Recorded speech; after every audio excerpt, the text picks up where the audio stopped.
as the postseason continues with haste, and chaos reigns supreme over the baseball world. There are still many teams devising their plans for the offseason. Those that fail to make the big dance have various reasons for their failure, and differ in their situations and ambitions. These are their stories. So much for all the talking heads saying that this team was an embarrassment of baseball. That was a pretty popular topic back in the spring, wasn't it? To be fair, they did suck chunks and were hoping for development. Just didn't think it would happen this fast. It took a bit, but a core is starting to emerge. Adley Rutschman and Gunnar Henderson look like potential game changers. With more pieces on the way, they could make noise as early as next season. I just wish their pitching wasn't destroyed by injuries. John Means got taken down by Tommy John, and while their starters were serviceable, it wasn't good enough. Baltimore ran out of gas in September. You can argue they had a chance to sneak into a playoff spot with other teams skidding, but they're not ready yet. They traded pieces away at the deadline for a reason. Their time is yet to come. Ironically, management is hinting that they could be big players for talent in the offseason. The future looks bright for Baltimore, and I'm eager to see what they do moving forward. I don't say this often enough, but I'm proud of them. The Pinstripes may have a hard time reaching the World Series, but they're always eager to celebrate Boston's failure. Their campaign to reclaim the AL East went about as successfully as Chris Sale riding a bicycle. God-awful start to the year where they look to be players in the draft lottery. Holy shit, this is the greatest June they've had in years. Wait a minute, never mind, this team forgot how to play baseball again. They threw the white flag up when they traded Christian Vasquez. With how shitty their starting pitching was throughout the year, it might have been a wise choice. The children will starve as no winning happened at Fenway. And they may continue to be malnourished. There's a chance all of JD Martinez, Bogarts, and Devers may have played their last games as Red Sox. With how ass backwards the new management team is, with how penny-pinching ownership has become, no wonder why Blumencore are coming back next year. Let me say it for the people in the back. You are not Tampa Bay. You are Boston. Act like it. What a fucking waste. We all knew that Tony La Russa's fossilized remains were a terrible choice to manage this team. You're telling me that a man nearing his 80s out of the locker room for a decade would have trouble adapting to the modern game? It's a stunning revelation, I tell you. It's so predictable it nearly put me to sleep. I will admit he was far from the only issue on the team. That also goes to management. Letting Carlos Rodon walk worked wonders for your rotation, didn't it? Making endless mistakes with personnel decisions worked wonders, didn't it? Jerry Reinsdorf suffering an existential crisis trying to reconnect with a past regret really worked wonders, didn't it? Scotch and cigars were consumed as the White Sox colossally underachieved. Well done. You successfully pissed away a year of your talent's window. Let me warmly shake you by the hand and chuck you in a retirement home along with Tony. He's being forced to step down due to health issues, but he should have never been brought back in the first place. This year was an intentional walk on a 1-2 count. Max Muncy just smashed a homer to destroy your hope. But this bullshit was worth the lost year, Jerry. Back in April, a great moment was celebrated by the Tigers. Their well-paid prisoner Miguel Cabrera recorded his 3,000th hit. If you go back in time and talk to anyone from Detroit, tell them to not look past this date. All they will find is sheer horror everywhere they look. Last year's surge was an outright fluke. Back to drifting at sea without a true vision. You can try to hit me after taunting your poverty franchise, but there's a good chance you'll be like Baez and whiff. Those are the Tigers' bats abridged. Historical offensive ineptitude. Dead last in nearly every statistical category. Quite possibly the worst bats the majors have seen in a half-century. Not shocking the hitting coach is being told to hit the pine. When your best bat is utility infielder Harold Castro, you're done. It's a shining testament to the work Alavilla has done with this rebuild. Why the hell was he still here to begin with? He's done nothing for Detroit. The good news is they finally fixed the glitch. It's going to force them back 3 years, but that's what happens when you botch the Great Fire Sale of 2017. This was supposed to be the year the Royals would shock the world, huh? The only thing shocking is the team still managing to suck despite calling up their top prospects. You can have all the Bobby Witt Jr.'s and Vinny Pasquantinos you want, but when team pitching falls down a bottomless pit, there's nothing in the world that can save them. Few chips they were counting on to do something in those positions laid rotten eggs. A spectacular implosion of arms serving up meatballs to opposing hitters nearly every night. This whole franchise reeks of complacency. Not trading Whit Merrifield until he had no value left despite being in a rebuild for years is a damning example. Merely plugging up holes instead of proactively fixing problems has been the name of the game for Dayton Moore. He won a World Series and simply started coasting through his job. Good news for him, he can coast right to the unemployment line. Mike Matheny and Cal Eldred can also be relieved of ruining their pitchers under their tutelage as well. At this rate, it's not just the exterior that's crumbling. The whole damn foundation's rotting from within. But even if everything goes to shit, at least you have Salvi. Stable, quality, slowly declining Salvi. There's a reason why I question Minnesota adding pieces despite their flawed core. How the season ended up turning out has merely justified my bewilderment. For the T's to succeed, they needed to have nearly every single thing go right. Unfortunately for them, this was far from the case. Sure, their start of the year was solid enough, taking advantage of a completely collapsing AL Central to secure a decent lead in the division by the All-Star break. However, after that, they started slipping. Their rivals had started to gain ground on them. Attempts to add sandbags to repel the flooding waters did nothing to stop them. And then came the absolute freefall. Their September became a nightmare, losing 22 of 33 to end the year. I know what the cries are gonna be. It was the injuries, Tree. The team was destroyed by the time this streak happened. Here's the problem. Injuries weren't the only issue Minnesota had. Despite their pieces, the core of the team is flawed. It's based on veteran starters not declining, the likes of Yohan Duran emerging, Luis Arraez winning a batting title, and Byron Buxton staying healthy. That's not sustainable. Carlos Correa knows it. In the most unsurprising news of the year, he's opting out of his deal. This year might have been your best shot and you predictably muffed it. So now what the hell do you do? I honestly don't know. I'd like to think that this Angels season will be buried as fast as their role in Tyler Skaggs' death.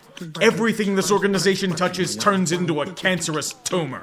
And it honestly feels like it's by design. Their season highlights happened in April and May. After that, straight up implosion. It wasn't a pitching or a hitting problem, it was an everything problem. The arrogant Joe Madden was told to take his mohawk and get the fuck out, but nothing could stem the tide. Their Fabergé egg exterior is cracking. Shohei Ohtani may be on the outs as the Angels can't pay him without triggering the luxury tax. Not to mention he's pissed with how this season turned out. Mike Trout is suffering from a permanent back issue that may end up hampering his elite production. Anthony Rendon, in the most shocking twist, got injured long-term again. Phil Nevin got rewarded with a permanent managerial spot because this team suddenly got cheap. Everyone knows the real source of the cancer was with Artie Moreno, and his comeuppance may be near. The too-good-to-be-true stadium deal in Anaheim got nixed due to political corruption. Two former Dominican prospects are suing the club for lying to them about signing bonuses. Rumors of moving to Long Beach swirl like the wind. It's caused Artie to consider an option once thought unfathomable: selling the team. As the baseball world celebrates, one of the most meddlesome owners of this past decade will suffer a fitting end, making over tenfold profit on his purchase. If anyone had the Oakland A's doing anything after this past offseason, they're either a fool or foolishly deluded. Every major piece of their past squads is gone. Frankie Montas was pretty close to shutting the lights out when he got traded to the Yankees. The team now lies like the stadium they play in, bare bones, decaying, and hollowed out in case they have to move elsewhere. When the highlight of the year is Stephen Vogt hitting a home run in his final at-bat, it was a bad year. I don't blame the fans for not showing up to this deliberate sandbagging whatsoever. The real battleground was in municipal buildings. Howard Terminal is the prize they're gunning for. There was progress made on this front, and the A's say they have the majority of funding for the stadium lined up. Oakland itself is trying to silence all dissent to save face as a destination city, but the project itself is not set in stone yet. Time is running short. Can they manage to keep the team in the Bay Area? Or will a wrench be hurled in at the 11th hour? The whole situation is very fragile, and they'll have to maneuver carefully. I hope they do stay, though. Their fans have been through enough shit as it is. Perhaps now is the time when the Rangers finally admit that their way of doing things was wrong. Nobody really expected Texas to do anything of note, but the organization itself saw greater goals. This team has been privy to failure for far too long. They didn't bring in Marcus Semien and Corey Seager to simply wallow in futility. Losing 27 of 35 to finish the year is unacceptable. The flawed construction of the franchise itself cannot stand. The answer is clear. They need a new voice at the top. The Rangers didn't wait until the end of the season to do it. The guillotine came out in August for Chris Woodward and John Daniels. To be honest, it's about damn time Daniels is gone. Dude has done nothing but ride on past reputation for about 5 years. But like that man, that's in the past. What's of true concern is the future, and the wallets are rumored to be opening up for more big spending this offseason.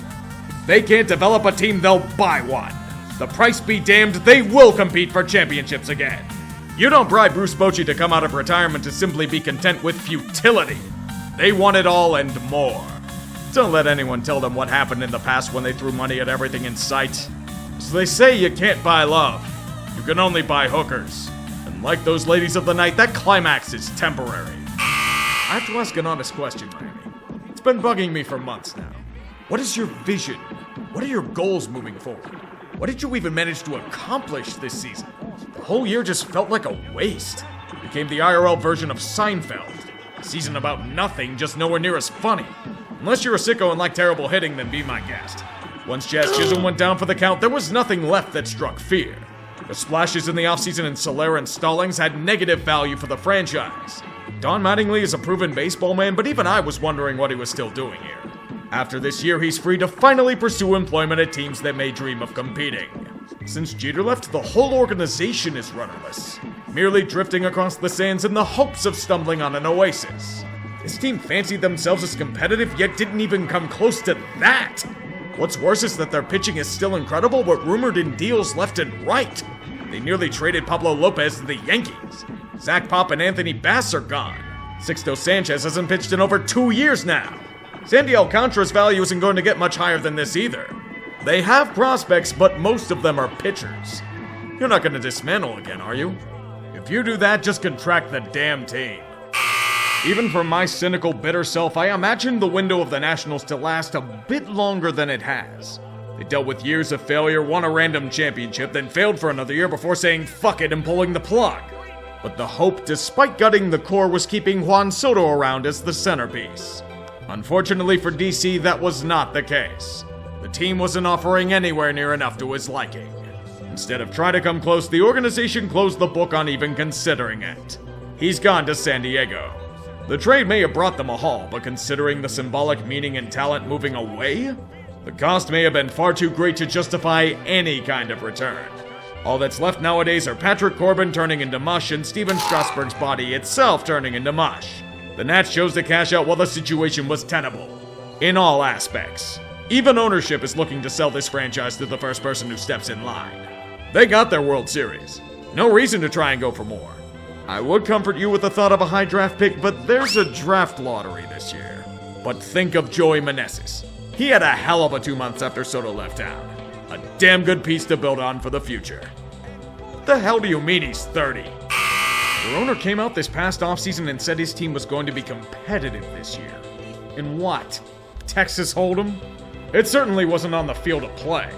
At least you could say their pitching was decent enough. If only they weren't injured to hell by the time push came to shove. Guys like Seiya Suzuki were solid players for the team, when he managed to get on the field. With their bullpen shipped away at the deadline, the Cubs season will be known not for what they did, but what they didn't do. Wilson Contreras and Ian Happ were rumored to be traded away at the deadline, yet they held pat without a move of either. Happ's still under contract, so not a big deal there. However, Contreras is a free agent, and his possible departure will mean the loss of another piece from 2016. I wonder what they'll do from this point forward. They have a ton of payroll space to make moves in free agency. They'll try to be players, or at least I hope they will. I just wonder if Tom Ricketts will hold them back from their true potential. There are signs that he might. All this year did was validate every single criticism and slight I had about this organization since I've been doing this shit.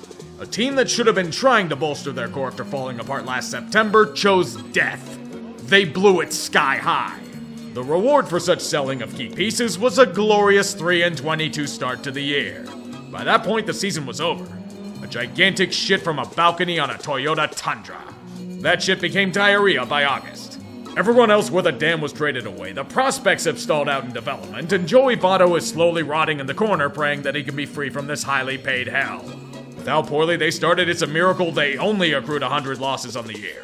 But Cincy will remember this dark year for the words of Phil Castellini, being an absolute fucking idiot who couldn't keep his mouth shut for more than 5 minutes. The stench he put on the organization destroyed the last shred of goodwill the Reds had with their city. My God, Watson, I've solved the case! Who knew that arrogantly taunting your own fan base will have them not show up to the ballpark? It's elementary, I tell you! Well, where are you gonna go? Sometimes I wonder why the people of Wisconsin are known for heavy drinking. After following the Brewers, there's a valid reason for it. Watching this team play baseball for any period of time will drive you to the liquor cabinet. I personally don't know what's more frustrating to watch. Slumping after their best start in franchise history, their near inability to hit for a damn, or perhaps it's management's attempts at playing seven-dimensional chess while blowing themselves up in the process. The move that's going to be questioned to hell and back is trading Josh Hader. However, with how awful his August was, I don't think he would have helped them in their free fall. The entire bullpen took turns blowing leads like they're me at a networking seminar. At this point, I could see Craig Counsell on his knees in the locker room. He'd plead with his men. Please do something for the love of God! The rest of the NL is falling apart on itself! A playoff push is here for the taking, you worthless fucks! But the Brewers simply shrugged their shoulders and kept taking the piss. Best of all, don't let it be against quality teams. But to Miami. The fucking Marlins. The ticket is secured for a one-way trip to baseball hell. They've never been ones to invest huge bucks in free agency, especially not with what players will be due in arbitration. They can't fully commit to a rebuild who's taking on that Yelich contract. Too good to be shit, too shit to be contenders. It's a curse all its own. And I don't know if I trust management to get them out of the hole they've dug for themselves. Even David Stearns realized it and said, I'm bailing, you handle the demands to reduce payroll. You're trying to argue with me? Sorry, I can't hear you from being a game back from a wildcard spot. The Pittsburgh Pirates. Best comedy in southwestern Pennsylvania for 27 of 30 years running. Everyone knew this team was going to suck this year, don't deny it. But what really concerns me is the lack of development at the major league level. There are flashes of something that could be, but nothing of consistency. They outright fell apart in the second half, which is disturbing since there wasn't much that was traded away. What else is there? They took this team down to the damn studs. This year I'll give them a pass, but if this continues next season, I'm going to be asking some hard questions about this regime. At least we'll have O'Neal Cruz to shoot piss missiles out of his bat and arm. That is until he's free from this purgatory in 5 years, as is tradition. Ryan Reynolds and Mitch Keller will be traded soon enough as well. Once again, as is tradition. Arizona was banking on last year being a mere aberration. 5-40 was not what they truly were as a franchise. They were correct. It's more like 19-26. Sheer mediocrity instead of the horrific implosion that shall be forgotten by the organization for time eternal. This year forced the D-backs to say goodbye to longtime vets like David Peralta. Traded a few seasons too late, but a tough pill to swallow regardless. However, despite my blatant cynicism about Arizona, there is still an interesting future to behold. Even in their fence sitting between rebuild and competing, they've managed to forge a solid farm system. We're seeing the beginnings of the harvest. Alec Thomas and Corbin Carroll manning the outfield. Zach Gallen turning into a bona fide ace in front of our very eyes. They have pieces that can have some dream of a greater tomorrow. My only concern? Arizona's found ways to sabotage these golden pieces before. Do they find a way to fuck it up again? As long as they don't randomly hire Tony La Russa again, they should be okay. I think. I'll make a comparison that might piss off some Rockies fans. Your team is the spitting image of the mid-2000s Pirates. Colorado is a soulless, irrelevant franchise that squanders whatever talent it stumbles upon. They throw a few bucks around to pretend they're competitive and placate the fan base, and its only purpose is for aging vets to secure one last paycheck. As long as the team wins at home, it's all that matters for the Monforts. They can be as dog shit on the road as they may please. They made a big splash in signing not Nolan Arenado this offseason. He may have been oft injured and not hit a home run at Coors Field, but the effort is all that counts, apparently. You may ask why I'm not getting angry at them. Why I'm not yelling and screaming at how useless they are. It's just like the Pirates. There's no point in getting angry. Ownership doesn't care, so why should I? They're content with their pathetic lot in life. Just keep the ticket and alcohol sales flowing and all is well. Until that changes, your franchise is forfeit. There's a fear I had about the Giants headed into this year. This team's window was going to be fun, but very short. Building a core around players in their mid-30s tends not to lead to long-term viability. I just didn't think it would fall apart this soon. Their competitive streak fell to a thud in July and August. San Fran just stalled out and couldn't restart the engine no matter how much they tried to jumpstart it. The problems here are clear. They were injury-prone. They suffered serious regression in all aspects of play. They desperately missed Buster Posey. Joey Bart's ascension to starting catcher couldn't come close to filling his shoes. At least they still have skill in pitching. I would talk about Carlos Rodon's dominance, but he'll be looking for a big boy deal in free agency. Not that that's going to be an issue. The Giants are planning to be big players in the offseason, but is that really going to fix anything? Most of the issues with this team simply can't be patched up in free agency. Is Aaron Judge suddenly going to fix the issues at catcher or third base? Situation time, San Fran. Let's see what you do. Oh, there's the pigeon. We were warned about that up here in the booth. Beating out the ball. Is this what it's come to? I can tell you the pigeon is not going to be the face of our game.